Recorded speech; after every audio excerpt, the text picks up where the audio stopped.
বন্ধুরা, তোমরা আমাকে এখন দেখতে পাচ্ছ। এটা আমার মা দিয়েছিলেন শাড়িটা, মা বেছে নেই। মা খুব শখিন ছিলেন। বাবা মাকে সারা জীবন সমস্ত তার শখের জিনিস, বিশেষ করে শাড়ি, ভালো ভালো দামি দামি সব থেকে লেটেস্ট ধনেখালির থেকে এনে ধনেখালির আরও অন্য সব দিতেন। বাবার মায়ের ছিল বই, পড়াশোনার জগৎ, আর সমস্ত জিনিস যা কিছু পুরাতন অভিজাত খানদানি জিনিস, সেগুলোকে সংরক্ষণ করব, সেগুলোর প্রতি ঝোঁক ছিল। সমস্ত কিছু সুন্দরভাবে রক্ষণাবেক্ষণ করব, রাখবো সুন্দরভাবে এইসব জিনিস। তো সেগুলো মনে আসে। মা বাবা বেঁচে নেই, এটা আমার মা অগুন্তি জিনিস দিয়ে গেছে, অনেক অনেক কিছু দিয়ে গেছে। সেগুলো আসলে আমার কাছে থেকে যায়, আমার কাছে ঠিক যেমনটা তেমনিটা থেকে যায়। কি করে তা সম্ভব জানি না, থেকে যায় সমস্ত আমার কাছে, সেগুলো রাখা থাকে। আমার মনে হয় এটাও মা দিয়েছিল।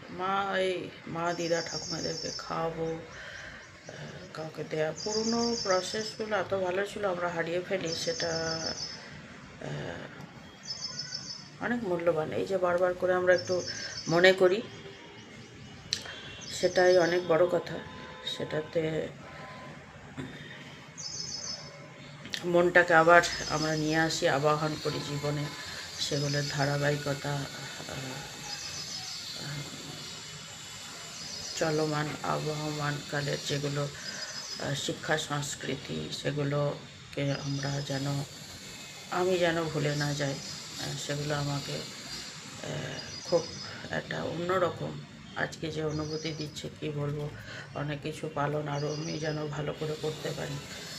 এই অনুভূতিটা আমার মনে হয় আমার পূর্বপুরুষ, আমার আরও সব অনেক জায়গার থেকে আসছে, সমস্ত পাস্ট থেকে আসছে। পাস্ট, প্রেজেন্ট, ফিউচার যেখানে মিশে এক হয়ে গেছে। কারোরই কোনো অবজেকশন নেই, কারোরই কিছু কি বলবো, তুলনা নেই, অতুলনীয়, নতুন। এরকম জায়গাগুলোয় আমার কালকে এই 3:30 থেকে 6:30 যেটা থাকে ফ্রাইডেতে, আমরা তো করি, সেটা আমি করি। তো সেটা আর এরকম সামান্য সময়, ওটা তো কোনো বড় কথা থাকে না। কিন্তু বড় কথা হয়ে যায় কি করে, যখন আমরা ভুলে যাই। হয়তো মাঝখানে কিছু খেয়ে ফেললাম, ভুলে গেলাম, অন্য কিছুতে দৌড়াচ্ছি, সেটাকে করতে পারছি না মেনটেন। তো তখন আমি কি করলাম, এই পাঠ্যপুস্তকে, এই বইয়ের মধ্যে ঠাকুর কি ভিশন দিচ্ছেন, চ্যান্টিং জেসাস সিনার এমনি শান্তিতে আস্তে আস্তে যখন একদম শান্তিতে, তখন এত হেল্প কী বলবো, একই রকম ব্যাপার।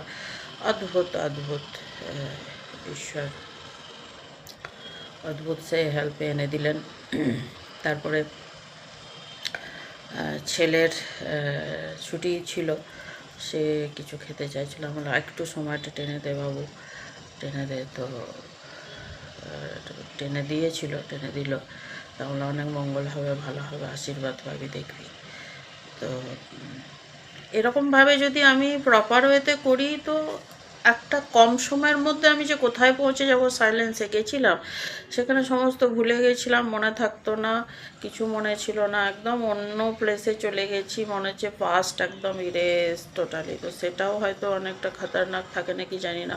মৌনে চলে গেছিলাম, কথা বলছিলাম আমার মনটা ভাঙাবি না। এমনি করতে করতে কি একটা কজ হলো, মন ভাঙিয়ে দিল অন্য কেউ, ভেঙে গেল। কিন্তু আমি বলবো, ওইরকম যদি স্টেজে আপনি গেছেন, গুড ফিল করছেন, ওটাকে একদম কন্টিনিউ করে দিন। ওটা ঈশ্বরের তরফ থেকে, ওটা ডিভাইন ব্লেসিং।